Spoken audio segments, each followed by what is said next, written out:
अस्सलामुअलैकुम। आज की वीडियो से जो हम लोग टॉपिक शुरू कर रहे हैं वो होगा हमारे पास मैकेनिकल रोटेशनल सिस्टम। इससे पहले वाली जो वीडियोस थी उसमें हमने करा था सिंपल मैकेनिकल ट्रांजिशनल सिस्टम। उसमें हमारे पास सिर्फ सीधी लाइन में हमारे पास मोशन होता था। यहाँ पर रोटेशनल मोशन है, इस तरीके से मोशन हो रहा है। इसमें हम लोग क्या करेंगे, हम लोग देखेंगे कि स्टेट वेरिएबल्स असाइन कैसे करते हैं, स्टेट इक्वेशन कैसे बनाते हैं, मैकेनिकल मॉडल कैसे बनाते हैं। अब एक सिस्टम दिया हुआ है हमारे पास मैकेनिकल रोटेशनल सिस्टम। इसमें हमारे पास कुछ एलिमेंट्स दिए हुए हैं, कुछ एंगुलर डिस्प्लेसमेंट्स हैं। ये सारी चीज़ें मॉडल में हम लोग किस तरीके से करते हैं वो मैं आप लोगों को बताऊंगा। तो इसमें जैसे हमारे पास ट्रांजिशनल मैकेनिकल सिस्टम था, उसमें हमारे पास फोर्स होती थी, यहाँ होगी टॉर्क। वहाँ पर हमारे पास सिंपल डिस्प्लेसमेंट एक्स होती थी, यहाँ होगी एंगुलर डिस्प्लेसमेंट थीटा। वहाँ हमारे पास स्प्रिंग कांस्टेंट होता था, यहाँ पर भी हमारे पास स्प्रिंग कांस्टेंट ही होगा, लेकिन इसको टॉर्जनल कांस्टेंट भी बोलते हैं, तो हम लोग लिखेंगे के ही। और वहाँ पर हमारे पास डैम्पिंग कांस्टेंट था, यहाँ पर भी डैम्पिंग कांस्टेंट हमारे पास होगा। तो सिंपल हमारे पास एक नेटवर्क हम लोगों को दे दिया। अब सबसे पहले हम लोग क्या बनाएंगे, मैकेनिकल मॉडल।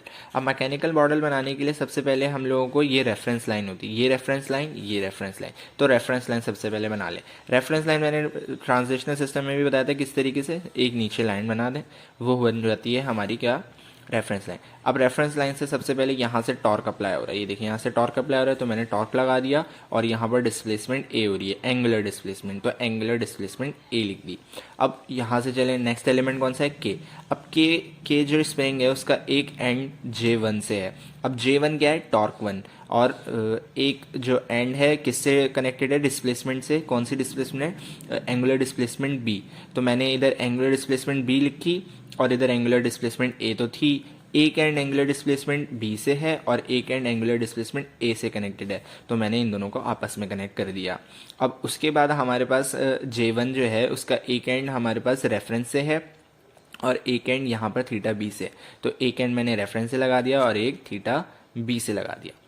अब ये जो B1 है ये भी हमारे पास क्या है, एक एंड रेफरेंस लाइन से और एक एंड किससे कनेक्टेड है, हमारे पास थीटा बी से, ये वाला थीटा बी है। अब बीच में J1 आ रहा है, उसका कोई मसला नहीं है, J1 से कनेक्ट नहीं कर दीजिएगा, हम लोग डिस्प्लेसमेंट से देख रहे होते हैं। डिस्प्लेसमेंट है थीटा बी, तो हम लोगों ने एक एंड थीटा बी से कनेक्ट करा और एक एंड रेफरेंस लाइन से। उसके बाद देखें हमारे पास B3 भी है। अब B3 जो है हमारे पास किसके दरमियान लगा हुआ है, रेफरेंस लाइन के दरमियान नहीं लगा हुआ। B3 हमारे पास थीटा बी ये रहा और थीटा सी, ये छोटा सा लिखा हुआ है मैंने, नज़र शायद ना आ रहा हो, ये थीटा सी है, मतलब एंगुलर डिस्प्लेसमेंट सी, इसके दरमियान और थीटा बी के दरमियान। तो एक एंड थीटा सी से, एक एंड थीटा बी से।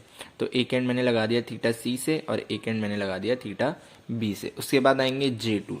अब J2 की एक एंड हमारे पास रेफरेंस लाइन से और एक एंड किससे, थीटा सी से। तो एक हमारे पास एंड आ गया रेफरेंस लाइन से और एक आ गया हमारे पास थीटा सी से, या फिर B3 भी कह सकते हैं। ये B3 और थीटा सी हमारे पास एक ही नॉट हुआ हुआ है। अब नेक्स्ट एलिमेंट हमारे पास कौन सा है, हम लोग लगाएंगे B2। तो B2 की एक एंड रेफरेंस लाइन से और एक एंड ये थीटा सी से, तो एक एंड रेफरेंस लाइन से, एक एंड थीटा सी से। अब उसके बाद K2 की एक लेग हमारे पास इससे रेफरेंस लाइन से और एक लेग J2 से, तो एक एंड रेफरेंस लाइन से और एक एंड थीटा सी से। अब इसमें कितने नॉट हो गए, एक, दो और ये तीन नॉट हो गए। अब हम लोग चलते हैं, जैसे ट्रांसलेशनल सिस्टम में करते थे वैसे ही हमारे पास रोटेशनल मैकेनिकल सिस्टम में होगा। अब इनपुट को वहाँ हम लोग फोर्स से डिनोट करते थे, यहाँ किससे, टॉर्क से करेंगे। अब सबसे पहले x1 को हम लोग लेते थे किसके बराबर, डिस्प्लेसमेंट b के बराबर। यहाँ पर भी हम वही करेंगे, डिस्प्लेसमेंट b के बराबर ही लिया है, लेकिन अब यहाँ पर x नहीं लिखा जाएगा यहाँ पर, क्योंकि हमारे पास एंगुलर डिस्प्लेसमेंट है, तो थीटा b। फिर हम लोग पहले x1 का कंप्लीट कर लेते हैं। अब जब मैं x1 का डेरिवेटिव लूँगा तो मैं इधर dx1 लिख सकता हूँ, तो इधर भी मुझे डेरिवेटिव लिखना पड़ेगा d थीटा b। अब dx1 को मैं किससे डिनोट कर सकता हूँ, x1 नॉट से। तो यहाँ पर हमारे सेम एज इट इज़ रहेगा थीटा d थीटा b। अब ये x2 के बराबर कैसे है वो मैं आपको बताता हूँ। अब जो x2 है उसको किसके बराबर लेते हैं, हमने यहाँ पर डिस्प्लेसमेंट b के बराबर लिया, एंगुलर डिस्प्लेसमेंट b, तो एंगुलर वेलोसिटी b के बराबर x2 को लेंगे। x1 x2 के चलता है और x3 x4 के साथ। x2 में हमने velocity b, angular velocity b। अब एंगुलर वेलोसिटी b में हमारे पास किसके इक्वल होती है, अगर मैं डेरिवेटिव लूँ एंगुलर डिस्प्लेसमेंट का तो वो बराबर होती है एंगुलर वेलोसिटी के। तो मैंने लिख दिया derivative of angular displacement b। ये वही बात लिखी हुई है जैसे ट्रांजिशनल सिस्टम में हम लोग वेलोसिटी को कैसे कैलकुलेट करते थे कि डेरिवेटिव ऑफ x ले लेते थे, डिस्प्लेसमेंट ले लेते थे। इसी तरीके से यहाँ पर derivative of angular displacement b ले लिया हमने। तो ये यहाँ पर x2 किसके बराबर हो गया, डेरिवेटिव ऑफ थीटा b। तो मैंने x1 नॉट किसके बराबर था, डेरिवेटिव ऑफ थीटा b। तो डेरिवेटिव ऑफ थीटा b की जगह मैं क्या लिख सकता हूँ, x2। तो मैंने x2 लिख दिया। अब यहाँ पर मैंने डेरिवेटिव लिया x2 का तो dx2 लिख दिया। तो इधर भी डेरिवेटिव लेना पड़ेगा और इधर डबल डेरिवेटिव, एक था एक और आ गया। अब dx2 की जगह x0 आ जाएगा। यहाँ पर मैंने सेम एज इट इज़ नीचे ऊपर वाली बात उतार दी, double derivative of theta b। अब x3 को मैं डेरिवेटिव ऑफ c के बराबर लूँगा, और डेरिवेटिव बोल रहा हूँ एंगुलर डिस्प्लेसमेंट c के बराबर लूँगा। x3 का डेरिवेटिव लिया, इधर भी डेरिवेटिव लेना पड़ेगा। dx3 को x3 नॉट की तरह मैं लिख सकता हूँ d, और यहाँ पर सेम एज इट इज़। अब x3 नॉट की जगह x4 कैसे आया वो इससे पता चलेगा। x4 को मैंने एंगुलर वेलोसिटी c से डिनोट किया क्योंकि यहाँ पर एंगुलर डिस्प्लेसमेंट था, तो यहाँ पर एंगुलर वेलोसिटी से लेना पड़ेगा। अब एंगुलर वेलोसिटी का मैं डेरिवेटिव लूँगा थीटा c का, तो वो एंगुलर वेलोसिटी के बराबर होगा। तो x4 किसके बराबर हो गया, डेरिवेटिव ऑफ थीटा c। तो डेरिवेटिव ऑफ थीटा c की जगह मैंने क्या लिख दिया, x4। अब इसका डेरिवेटिव लिया तो इसका भी लेना पड़ेगा और इसका भी लेना पड़ेगा। तो यहाँ पर dx4 की जगह x4 नॉट लिख सकता हूँ। तो x4 नॉट किसके बराबर हो गया, double derivative of theta c। तो यहाँ पर हमने ये समझ लिया कि x1 नॉट हमारे पास आ गया x2 के बराबर, x2 नॉट हमारे पास double derivative of theta b के बराबर, x3 नॉट हमारे पास x4 के बराबर आ गया, x4 नॉट हमारे पास double derivative of theta c। तो x1 नॉट की इक्वेशन आ गई, x3 नॉट की इक्वेशन आ गई, x2 नॉट और x4 नॉट हमें चाहिए होगा। तो अब चलते हैं नेक्स्ट। तो x1 नॉट में हमने देखा कितने स्टेट वेरिएबल थे, 4। तो 0x1 था, x2 था 1, 0x3 फिर 0x4, कोई इनपुट नहीं आ रहा था। x3 नॉट में 0x1 0x2 0x3 सिर्फ x4 था। x2 नॉट चाहिए और x4 नॉट चाहिए। अब नॉट ए, जिस तरीके से हम लोग वहाँ पर करते थे ट्रांजिशनल सिस्टम में फोर्स में, तो जैसे हम लोग डिस्प्लेसमेंट ए की नॉट ए की तरफ मालूम करते थे क्या क्या फोर्स हैं, तो इसी तरीके से हम लोग करेंगे। तो नॉड ए पर मैंने जो मैकेनिकल नेटवर्क बनाया वहाँ दिखा देता हूँ कौन कौन सी फोर्स हैं। तो नॉड ए पर सिर्फ ए की फोर्स अप्लाई हो रही है, कौन सी, टॉर्क, और वो किसके बराबर, और इस पर कौन सा एलिमेंट लगा हुआ है, सिर्फ K1 ही लगा हुआ है। तो applied torque will be equal to applied torque on K1। तो applied torque will be equal to applied torque on K1। अब K1 क्योंकि हमारे पास थीटा ए और थीटा बी के डिस्प्लेसमेंट ए और डिस्प्लेसमेंट बी के बराबर बीच में था, इसीलिए हम लोग जिस नॉट पे होंगे उस नॉट को पहले लिखेंगे माइनस नॉट बी। तो K1 into theta A minus theta B. तो यहाँ पर टॉर्क आ गया K1 theta A minus theta B. यहाँ पर मैंने किसको थीटा ए को अलग मुझे करना है। अब ये मैंने अलग क्यों करा है, ये आगे क्योंकि मुझे यूज़ में आएगा इसीलिए मैंने यहीं पर अलग कर लिया है। ये बात आपको समझ में आ जाएगी जब मैं आगे इसकी वैल्यू यूज़ करूँगा। तो K1 थीटा ए मैंने इधर लिख दिया। अब ये प्लस माइनस का था, उधर जाके प्लस हो गया। यहाँ पर हमने थीटा ए की वैल्यू अलग कर ली। अब नॉट ए तक हमने कर लिया। अब आएंगे नॉट बी पर। नॉट बी पर कौन कौन सी फोर्स अप्लाई होंगी मैं आपको पहले दिखा देता हूँ क्योंकि मैं दोबारा पेज नहीं पलटूंगा।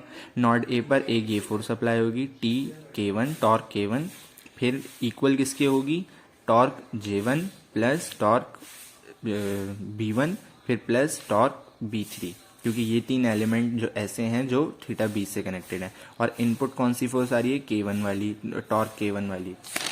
तो मैंने क्या लिख दिया, इनपुट पर टॉर्क K1 बराबर किससे होगा, torque J1 plus torque B1 और टॉर्क B3। अब टॉर्क K1 मैंने ऊपर ही फाइंड आउट कर लिया क्या था, टॉर्क K1 किसके बराबर था, K1 theta A minus theta B, K1 theta A minus theta B. तो मैंने एज इट इज़ पहले से ही लिख दिया।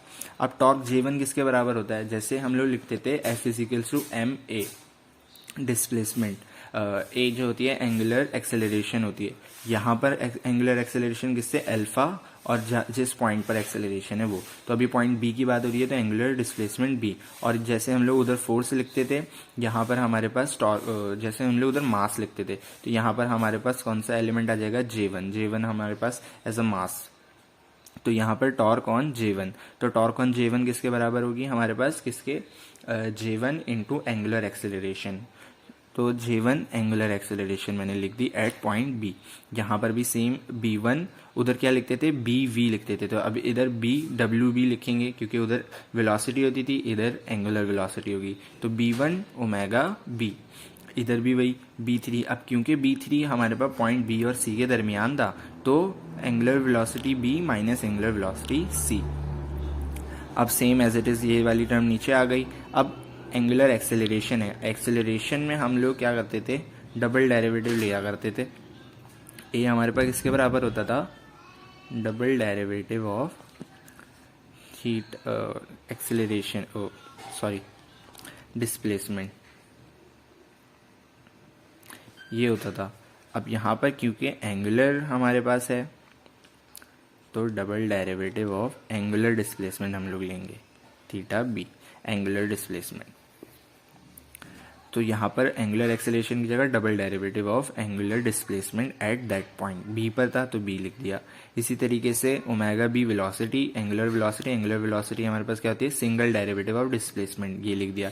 अब B3 ओमेगा बी मतलब यही लिख दिया, डेरिवेटिव ऑफ थीटा बी, और यहाँ पर भी डेरिवेटिव ऑफ थीटा सी। अब नेक्स्ट स्टेप में हमने क्या करा, K1 थीटा 1 ऐसे ही। अब K1 थीटा बी हम लोग ने किसके बराबर लिया था, पीछे देख लेते हैं। थीटा बी हमारे पास था x1 के बराबर, तो मैंने x1 लिख दिया, कहाँ चला गया, x1 लिख दिया। अब डी स्क्वायर थीटा बी किसके बराबर था, डी स्क्वायर थीटा बी हमारे पास किसके बराबर था, d square theta B x2 naught के बराबर था, तो मैंने x2 नॉट लिख लिया। अब B1 डी थीटा बी किसके बराबर था, x2 के। अब मैं बार बार पेज नहीं पलट रहा, वीडियो पीछे करके देख लीजिएगा क्योंकि सेम ही है। डेरिवेटिव ऑफ थीटा बी किसके बराबर था, x2 के बराबर था। अब B3 derivative of theta B किसके बराबर है, x2 के, और B3 इसके साथ भी आएगा, डेरिवेटिव ऑफ थीटा सी किसके बराबर है, x4 के। अब इस इक्वेशन में जो भी वैल्यूज आप पुट करें तो सिर्फ एक ऐसी वेरिएबल आनी चाहिए जिसके ऊपर डॉट हो। अब इसमें इसी इक्वेशन में आप वो नहीं लिख दीजिएगा, x4 डॉट अगर पुट कर सकते हो तो वो नहीं पुट कर दीजिएगा, वरना मसला हो जाता है। सिर्फ एक की वैल्यू हम लोग को निकालनी है, दूसरे की वैल्यू हम लोग दूसरे नॉट से निकाल लेंगे। इस इक्वेशन में 2 बार x नॉट मत पुट करिएगा, x2 नॉट आ गया। अब x2 नॉट को हम लोग एक जगह रखेंगे, बाकी सारा उस तरफ ले जाएंगे। अब क्योंकि यहाँ पर थीटा ए तो हमने लिया ही नहीं था किसी के बराबर, तो थीटा ए की जगह हम लोग क्या करेंगे, जो हमने ऊपर वैल्यू निकाली थीटा ए की वो लिखेंगे, torque plus K1 theta B divided by K1, ये लिख देंगे। तो थीटा ए की जगह मैंने क्या लिखा, torque plus K1 theta B divide by K1। अब K1 इधर भी था इधर भी था, K1 से K1 कैंसिल हो गया, और माइनस का K1 x1 माइनस का K1 x1। अब टॉर्क जो है, क्योंकि टॉर्क हम लोगों ने इनपुट के बराबर लिया था, u is equal to torque करा था, तो हम लोग आगे चल के वो लिख देंगे। तो plus K1 theta B, torque as it is आ गया, plus K1 theta B minus K1 x1, तो थीटा बी किसके बराबर था, x1, तो यहाँ से ये कैंसिल हो गया, और ये टॉर्क एज इट इज। बाकी सारी टर्म्स हमने एज इट इज लिखी हुई हैं। अब टॉर्क की जगह u लिखेंगे, तो u आ गया, J1 x2 naught B1 x2 same as it is. अब ये वाली इक्वेशन हो गई हमारे पास यहाँ तक। अब x2 को एक जगह लिखेंगे, बाकी सारी टर्म्स उस तरफ ले जाएंगे इज इक्वल्स टू के। तो x2 मैंने इधर लिखा, बाकी सारी टर्म्स उधर ले गया। अब J1 जो है, J1 यहाँ पर मल्टीप्लाई हो रहा है, उधर जाके डिवाइड हो जाएगा, तो J1 मैंने इधर रखा और उधर जाके डिवाइड करा दिया। तो जितनी भी सेम टर्म्स थी x2 की, तो मैंने एक जगह करके लिख दी, तो हमारे पास x2 नॉट की भी वैल्यूज़ हमारे पास आ गई। अब यहाँ से मैं निकालूंगा थीटा सी। अब नॉट सी से मैंने क्या करना है, मैंने देखना है कि भाई नॉट सी पर कौन कौन सी वैल्यूज़ जो हैं आ रही हैं, कौन सी फोर्स आ रही हैं, किसके बराबर होगी। तो मैं दिखा देता हूँ वैल्यू सी।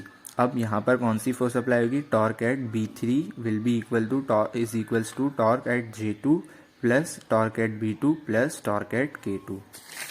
तो मैंने वही लिखा है, torque at B3 is equals to torque at J2 plus torque at B2 plus torque at K2।